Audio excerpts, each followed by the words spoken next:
Hey guys, welcome back to What Cheers. Thank you so much for joining us for yet another beer review. Tonight, guys, Pumking from Southern Tier Brewing Company out of New York.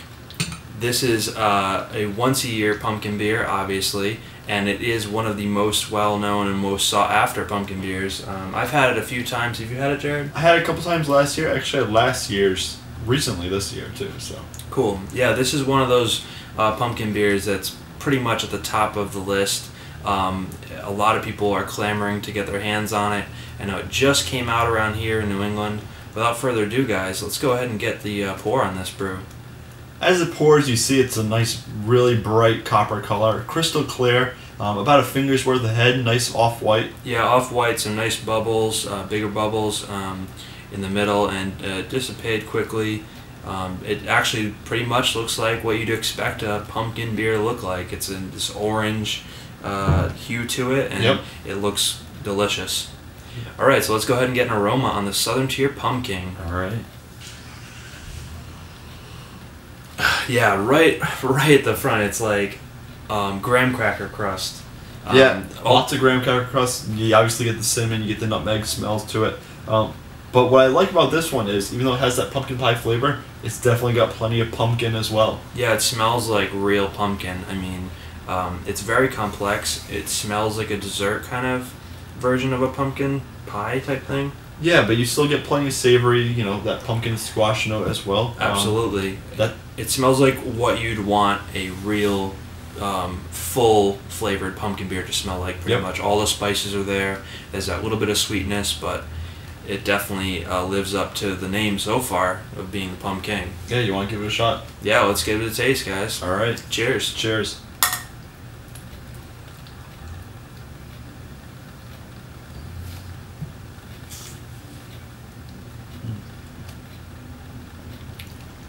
Wow.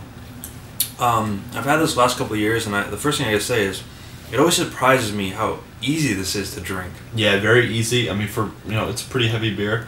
Yeah, it's not thick, which is weird. You almost expect it to be by the aroma, but it's not at all. Yeah, as far as flavors go, I get a lot of spice to it. A lot of spiciness. It's obviously got the cinnamon, nutmeg, clove flavors to it, but it's got a bit of actual like spice to it. Like I don't want to say heat. Like a rye spice or something like that. Almost like that. And then to complement that, I get a bit of vanilla as well.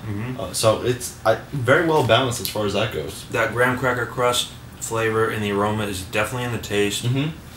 All the spices that Jared just mentioned, that clove, that cinnamon, that nutmeg, it's there. And it actually is really, really drinkable this year. I'm sure it's the same every year, guys, but it's really drinkable, and it's not thick.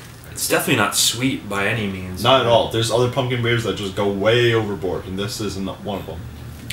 Yeah, this is 8.6% alcohol, and I don't taste the alcohol at all. No, it's very well hidden. Very well hidden.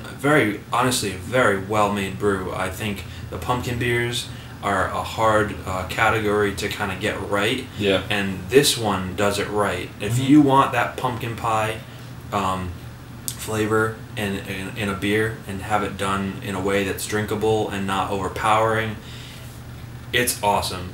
I mean, it's definitely one of the best. If you haven't had this, I would definitely try it. Yeah, it's pretty simple too as far as the way it's made. I mean, it's only basic pale ale malt, a little bit of caramel and pumpkin. It's nothing outrageous as far as the malt bill goes, and there's a couple of hops in there as well. I'm pretty sure they use Magnum and Sterling hops for the aromas, but it's very basic. They always have some spice in there as well, but it's very well balanced, I think.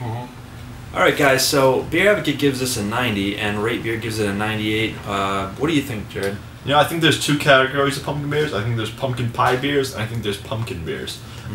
Some focus strictly on the gourd, the squash. The others focus almost exclusively on spice. Yeah. The cinnamon, the nutmeg, they tend to go overboard.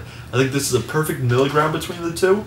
I think you get lots of that spice, but you still get the pumpkin flavor coming through, which I like a lot. I'm probably going to give this, as far as pumpkin beers go, I want to say a 95. It's up there.